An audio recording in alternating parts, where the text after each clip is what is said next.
고개를 좌우로 하는 경우를 많이 보였을 거예요. 여러분들 시청하시는데 어지러우시라고 엿먹이려고 그러는 게 아니라. 안녕하세요, 송대표입니다. 오늘은 이전 영상 마지막에 말씀드린 것처럼 이번 영상은 기본 이동법에 대한 이야기, 그리고 슈보네 이야기를 할 겁니다. 기본 이동법을 이야기하는데 슈보네는 뭐야? 슈보네를 아셔야지 기본 이동법의 방향성이 정해집니다. 슈보네, 슈터버닌 헤브는 각각의 맵에서 현 시즌 기준 125m 이상 거리에서 헤드샷을 쏴서 3킬씩 하도록 구성된 퀘스트입니다. 그리고 카파를 따기 위한 첫 번째 장애물이라고 그렇게 말씀드릴 수도 있겠는데요. 문제는 이 슈보네 퀘스트가 20렙 때에 오픈이 가능하다 보니 서버 초기화 2-3일차부터 몇몇 고인물들이 빠르게 시도하는 편입니다. 그러다 보니 뉴비들 입장에서는 어느 맵을 가도 이 부분을 인지를 하고 들어가야 합니다. 내가 어느 지점에서 어디로 이동할 때 여기서 슈본의 각각의 그런 포지션이 나오는 것을 아는 사람이라면 스태미나를 한 번에 모아서 뛰는 반면에 슈보네가 뭔지도 모르는 사람들은 위험 지역을 그냥 터벅터벅 걸어가다가 죽어버리고 맙니다. 그래서 기본 이동법을 설명하기 이전에 슈보네를 먼저 설명드리게 되었습니다. 그럼 슈보네 이야기를 먼저 해볼게요. 앞선 영상에서 말씀드린 것처럼 제가 왜 카파 근처까지 가보라고 말씀드렸냐면 사람들이 원하는 게 뭔지를 알아야 한다는 거예요. 저 사람이 왜 이 지역에서 날 죽이려고 할까? 왜 저 총을 쓰고 왜 킬에 눈이 멀어 있고 왜 여기서 저짓거리를 할까? 역지사지 그들과 같은 경험이 있어봐야 어떤 위험이 나한테 닥쳐올지를 알게 되는 거거든요. 그 중에서도 저는 가장 개 같은 게 이 저격이라고 생각을 합니다. 진짜 하고 있다가 저격 맞고 죽으면 얼마나 허무한지 몰라요. 그리고 심지어 저는 배율도 안 쓸 정도로 근접전을 선호하는 사람이라서 저격을 더 혐오할 수도 있고요. 아무튼 제가 생각하는 이 슈보네는 카파캐로 가는 데 있어서 가장 최악의 퀘스트 중 하나입니다. 절반 이상은 운에 맡긴 이 똥쟁이 짓거리를 하고 있노라면 가만히만 있어도 스트레스가 막 올라오는데 차라리 PMC 80킬 하라고 하면 그거 할 것 같아요. 더불어 뉴비들이 자주 가는 곳을 노릴 수밖에 없는 그런 구조가 되기 때문에 죄책감까지 들어오는 것은 덤이고요. 슈본의 핵심은 사람들이 꼭 들르는 곳을 꾸준히 부여잡고 존버하는 식으로 확률을 올리는 게 가장 시간을 덜 쓰는 방법이라고 말씀을 드리고 싶어요. 그런데 저는 누가 맞고 틀리고를 얘기하고자 하는 것이 아니라 확률적으로 가장 높은 걸 하고자 하는 사람이에요. 왜? 나는 저격 오래 잡고 있기 싫어하는 사람이고 평소에는 배율조차 잘 안 쓰니까. 가끔 나는 다른 캐 하면서 저격총 한 자루 더 들고 다니면서 깨는데 하는 사람들이 계세요. 또는 나는 이동하면서 슈본에 깬다. 이 세 가지 단점을 말씀드리도록 할게요. 오롯이 제 관점에서의 이야기고 선택은 여러분들의 자유입니다. 자, 첫째, 과적이에요. 슈본에는 생각보다 이른 시점에 퀘스트가 열리는데 대부분의 선량한 유저들은 그 레벨 때 힘 스킬이 말렙이 아니고 그 얘기는 메인 총과 저격총을 둘 다 들고 다니면 엄청난 무게 압박을 느끼게 됩니다. 사운드에 대해서 말씀드렸죠. 내 PMC 토탈 무게가 증가하는 것에 따라서 내가 뛰는 사운드도 더 크게 들립니다. 더 말씀 안 드려도 되겠죠. 자, 두 번째 이유는 예시를 들어볼게요. 저격총을 들고 다닌 상황에서 내가 방금 어떤 곳에서 슈본의 가능성이 느껴졌다고 가정을 해볼게요. 어찌됐건 그 타겟은 야간 스캐브 마냥 가만히 있지 않습니다. 내가 슈본의 거리에 사람을 보게 되는 이유는 대개 거기서 교전 등의 사운드가 났기 때문인데 내가 슈본의 거리를 만들고 대가리 터뜨릴 각을 만드는 동안 그 타겟과 그 근처의 상황은 계속 변합니다. 거기 있는 사람들도 나처럼 생각을 할 줄 아는 사람들이에요. 그렇기 때문에 계속 이동하면서 슈보네를 클리어하는 방식 자체를 비추천하고 싶어요. 개인적으로 시간 버리는 짓이라고 생각을 합니다. 슈보네도 결국 초반 스폰빨로 결정이 나는 경우가 굉장히 많아요. 빠르게 여러 번 돌리는 걸 강력하게 추천을 드리고, 마지막 셋째, 22년 6월 30일 이후 기존 100m에서 125m로 이 슈본의 거리가 늘어났습니다. 25m 차이가 굉장히 체감이 많이 되는 숫자라는 걸 다 깬 사람으로서 말씀드리고 싶습니다. 저희 어머니가 종종 하시는 말씀 중에 가만히 있으면 중간이라고 간다 했습니다. 나는 효율적으로 깨고 싶다라는 사람들은 도우나 시르나 존버를 선택하는 게 답이라고 생각을 합니다. 자, 그렇다면 그 존버는 어디서 어떻게 해야 하는가? 커스텀 먼저 말씀을 드릴게요. 커스텀의 경우 슈보네가 125m가 되면서 딱 정해졌어요. 그냥 빨창 쪽 지역에서 건너편 쏘는 겁니다. 즉 커스텀의 슈보네는 스폰바를 굉장히 많이 탄다.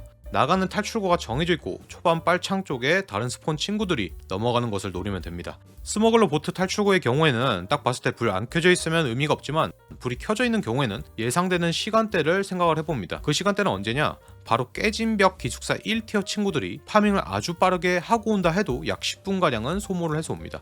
스폰 후 10분에서 플러스 마이너스 2분 정도가 골든타임이라고 보시면 될 것 같아요.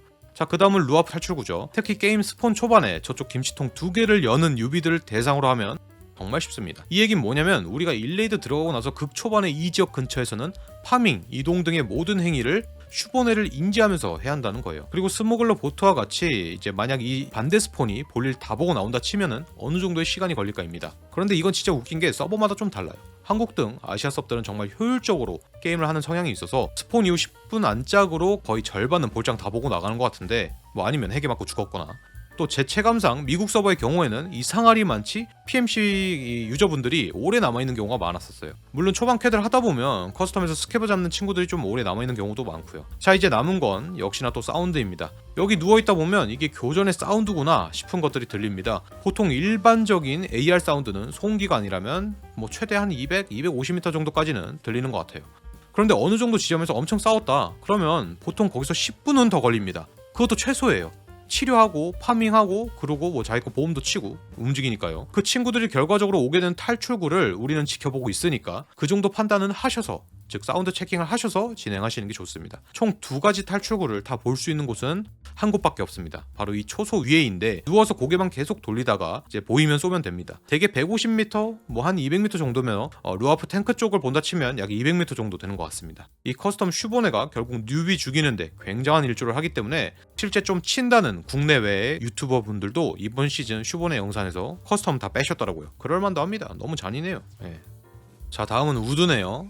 제가 예전에도 커뮤니티에 슈보네 공략을 썼을 때는 강변기지, 뭐 전초기지 보트 이렇게 2개를 말씀드렸는데 이제는 상황이 좀 달라졌습니다. 125m가 됐으니까요. 강변기지가 진짜 개꿀 스팟이었는데 125m가 안타깝게 안 나오는 경우가 굉장히 많아졌습니다. 물론 아예 안 나오는 건 아니에요. 근데 한번 타이밍 놓치면 다시는 기회가 안 오는 느낌이 됐고요. 이 강변기지를 노리는 바위 위에서 하는 경우가 간혹 있습니다. 이 얘기를 뒤집어서 얘기를 하면 강변기지 파밍할 땐 자기 대가리 터지는 걸 고려를 해야 하는 거죠. 해안가 반대쪽에서 반대쪽, 그리고 저격바위 위에서 전체를 관망하는 것, 플러스 그것을 역저격하는 것. 결국 해안가와 저격바위, 제재소, 보스 스폰했을 때 이렇게 3개로 좀 압축되는 것 같습니다. 제가 했었던 것들을 짧게 보면 되게 이렇습니다. 그래서 항상 조심해야 하고요. 그런데 시즌에 어느 때건 참 웃긴 건 이 저격바위를 올라가는 친구들이 꼭 있습니다. 바위 쪽 저격 사운드가 난다 싶다면 무조건 역저격을 위해서 주변에 원활하게 역저격을 할 수 있는 곳으로 빠르게 뛰는 걸 추천드립니다. 또 앞서 말씀드린 이동하면서 슈보너를 하겠다, 그나마 가능한 맵이라고 생각을 해요. 왜냐? 맵 곳곳에 고지대가 있어서 자리를 잘 잡으면 한눈에 훤히 보이는 곳이 많으니까요.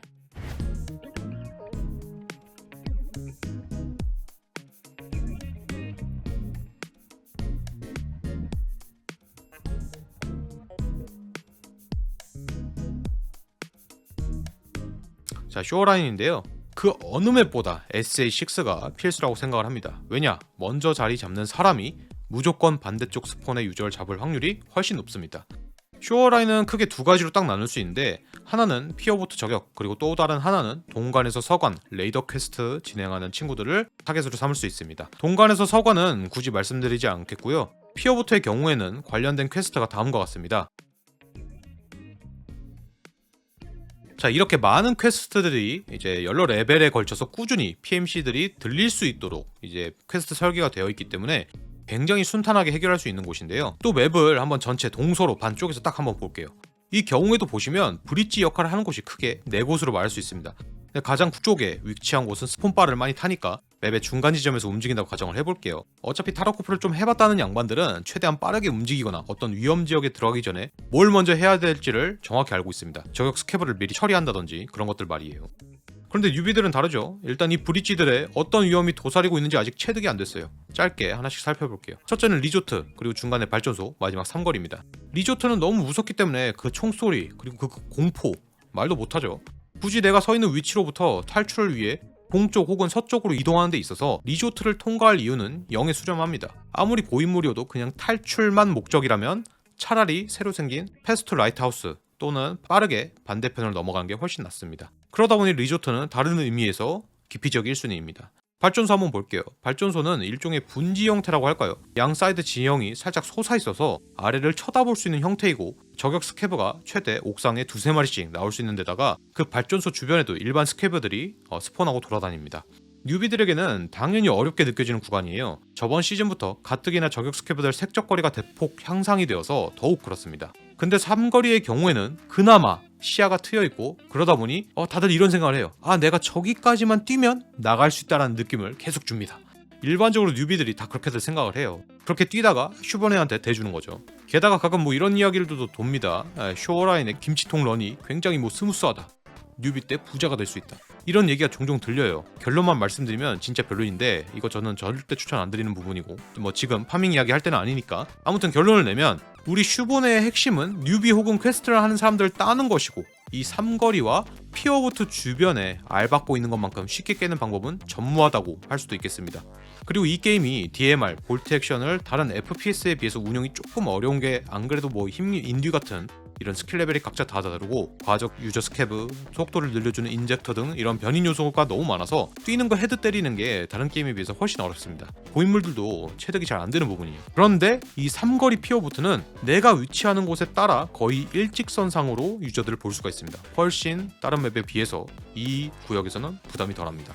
마지막으로 쇼라인 지역의 경우 다른 맵에 비해 굉장히 언덕 단차가 심하고 나무 등 식생이 많아서 타겟을 쫓아다니면 슈본의 거리를 맞추기가 굉장히 힘들어집니다. 몇천 시간 했다고 자기 자신을 너무 과신하지 말고 그냥 퀘스트하는 사람들 그리고 뉴비들 조용히 따주는 게 최선이라고 생각을 합니다. 자꾸 사람 쫓아다니면 화가 나는 것은 본인이고 시간 손해나는 것도 결과적으로 본인이니까요.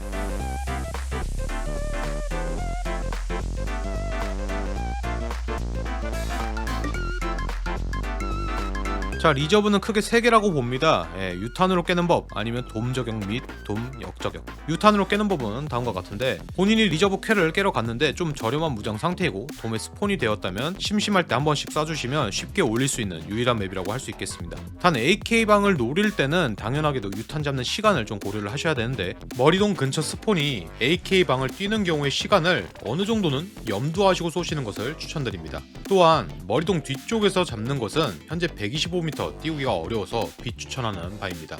오히려 머리동 뒤쪽에서는 차라리 돔을 유탄으로 갈겨버리는 게 훨씬 나을 수도 있어요. 이번 시즌에 제가 여러 번 시도를 해봤는데 헤드가 아니라 가슴 또는 배로 죽는 경우도 허다했습니다. 제가 자주 쓰는 슈본의 용도의 유탄 사용은 다음과 같으며 참고해주시면 되겠습니다.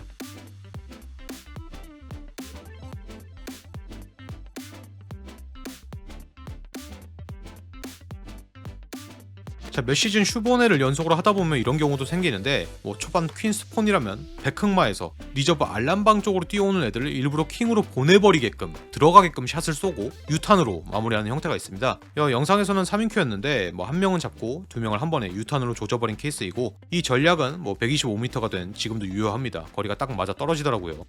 그럼 그 외의 이 리저브에서의 평범한 방법으로는 당연히 돔에서 저격하는 것이 있겠죠. 그냥 돔에 올라갔을 때 워낙에 리저브 맵 자체가 한눈에 들어오는 곳이다 보니까 꼭 랩터나 거리 측정기를 사용하시는 것을 추천드립니다.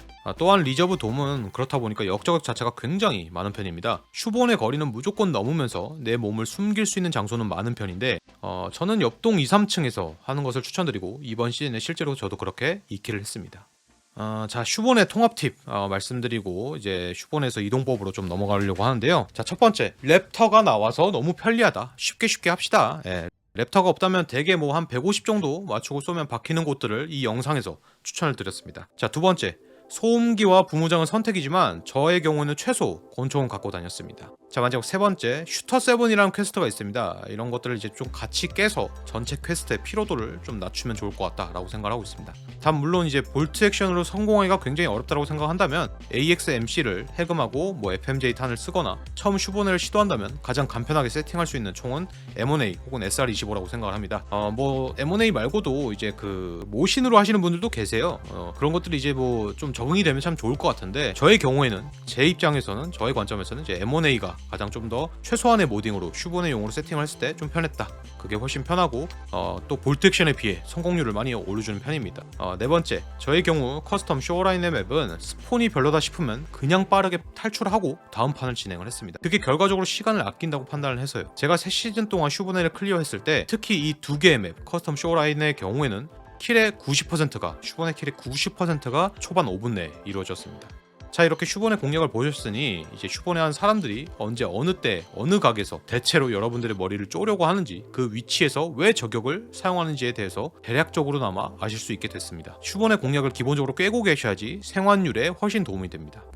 뭐 챕터 2 이동법이라고 할 수 있겠네요. 제가 적어도 200~300명의 뉴비분들을 도와드리면서 항상 뭐가 어렵냐 이렇게 여쭤보면은 이런 말씀들을 종종 하세요. 뭐 파밍지도 탈출구도 이제 알았는데 생환율이 도통 오르지 않는다고들 하십니다. 첫째로 당연히 야간에서 어느 정도 기본적인 실력을 쌓아오지 않은 경우가 많았어요. 앞서 슈보네를 말씀드렸던 것처럼 슈보네를 하지 않아도 공략을 알면 어느 정도 대처가 되는 것처럼 야간에서 파밍과 퀘스트 등의 적절한 경험이 따르지 않으면 당연히 정보가 적고 교전에서도 불리한 형국에 처할 수밖에 없습니다. 두 번째로는 이런 슈보네 공략을 통해서 어이없게 죽는 상황을 방지하지 못한 경우가 많았습니다. 이미 앞서 두 가지 이야기는 정리한 것이나 다름없고 두 가지가 더 남았는데요. 세 번째는 타르코프의 현실적인 맵과 1인칭 게임에서 느껴지는 부분이에요. 우리가 여태까지 해왔던 대개의 FPS 게임들은 보이지 않는 방어벽이 존재를 했습니다. 내가 스폰을 하게 되면 우리 팀과 나만 있고 목표를 달성하기 위해 다같이 여러 길을 사용하더라도 한 곳의 목표 지점으로 갑니다. 우리 뒤에 위험이 바로 도사리는 경우는 거의 없었어요. 또 FPS의 대표적인 싱글 게임들의 경우 대개 선형적인 구조로 맵의 형태는 조금 다를지언정 일직선상으로 게임이 진행이 됩니다. 즉 내 뒤에서의 직접적인 위협은 대개 없었어요. 만약 그런 위협이 가능한 게임이라면 대개 3인칭으로 게임을 설계를 했었고요. 그런데 타르코프는 오로지 1인칭 게임입니다. 그러다 보니 제가 최초에 타르코프를 딱 들어갔을 때 느낀 점이 그런 것이었어요. 이거 이동을 하란 거야 말란 거야. 내가 알던 1인칭 게임과 너무 달라서 공포가 엄습해옵니다. 나를 공격할 수 있는 360도의 각이 너무 다 열려 있었어요. 배틀그라운드에서 1인칭을 주로 해보신 분들은 그게 무슨 느낌인지 아실 겁니다. 그러다 보니 다른 FPS 게임에 대한 경험이 많으면 많을수록 더 많은 공포를 느끼는 게 정상입니다. 그걸 해결하기 위해서 제 이동법은 게임 시작부터 정해졌는데 당연한 얘기지만 오브젝트를 통한 각을 치는 거예요. 즉 외벽을 따라다닙니다. 내가 어느 방향으로 이동할 때 360도 전부 각이 열리는 곳으로 가는 것은 정말 미친 짓이에요. 특히 본인이 솔로로 게임을 한다면 더더욱 그렇습니다. 간단하게 이동 시에 전후, 좌우, 중 적어도 한 개 이상의 각은 지우라는 얘기예요. 저희 채널에 올라가는 다른 게임 플레이 영상들을 보시면서 이 부분을 한번 떠올려보세요. 왜 이렇게 이동할까? 라는 관점에서 생각을 해보시면 좋을 것 같습니다. 이렇게 한 가지 각을 지운다는 관점에서 또 해야 할 것이 있는데 바로 헤드 보빙입니다. 저의 경우에는 이 부분을 마우스 왼쪽 사이드에 있는 키로 지정해서 쓰고 있는데요. 제가 전후좌우 중 예컨대 우각을 지우고 전진하고 있다면 후방은 가끔 돌아봐 주거나 사운드 체크가 됩니다. 정면을 보다가 보빙을 통해서 좌측을 보고 이게 계속 반복이 되어야 됩니다. 그렇게 되면 전후 좌우에서 나오는 정보를 다 수집하고 있는 것이나 다름이 없고요. 사운드가 첫째로 중요하다면 둘째로 중요한 건 당연히 시야로 적을 판단하는 겁니다. 특히 많은 것을 파밍하고 나갈 때라면 더더욱 내 안전을 위해서 행동을 해야겠죠. 어느 곳에서 이동할 때도 다 마찬가지입니다. 만약 뻥 뚫린 곳을 이동한다면 당연히 스태미너를 모아서 한 번에 지나가야겠죠.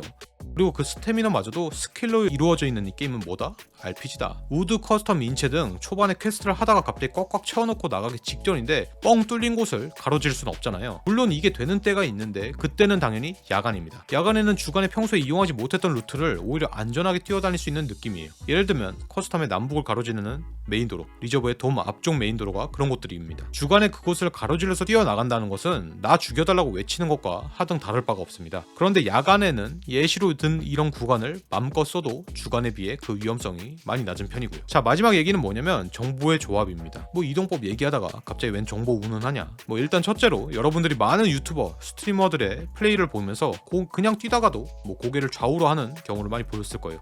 여러분들 시청하시는데 어지러우시라고 엿먹이려고 그러는 게 아니라 첫 번째 이유는 대개 앞서 말씀드린 것처럼 시야로 멀리 있는 적으로부터 정보를 우선 수집하기 위한 용도입니다. 두 번째는 이 타르코프의 사운드 시스템이 너무 후진 2채널이라서 그래요. 타르코프에서는 사람이 반듯하게 서 있다고 가정한다면 내 바로 뒤의 사운드의 경우에 이 사운드에 대한 확신을 가지기가 굉장히 어렵습니다. 이게 정확히 내 정면에서 들리는 것인지 바로 뒤인지가 굉장히 헷갈려요. 그래서 이런 부분을 해결하기 위해서는 소리가 최초로 나오고 그 다음에 퍼져가는 타이밍에 헤드 보빙을 통해서 사운드의 정확한 위치, 인원수, 건물 내부인지 보스 존재 유무 등 이러한 정보를 수집하는 게 핵심이에요. 그리고 그렇게 습득한 정보를 통해서 추론을 합니다. 아, 여기 지금 싸움이 났구나. 나는 혼자인데 서로 다른 총소리가 몇몇 개구나. 즉 몇 대 몇으로 싸우고 있구나. 나는 저곳에서 퀘스트를 해야 되는데 그러면 조금 천천히 진입을 해야겠다. 혹은 다른 장소에서 조금 지켜봐야겠다. 자, 이렇게 말로만 해봤자 와닿지 않을 테니까 커스텀을 예시로 들어볼게요. 커스텀 가동에 도달하는 1티어는 2개의 스폰이 존재하고 만약 본인이 2, 3층이 아니라 1층 구석탱이 방에 들어가서 몇 초 정도만이라도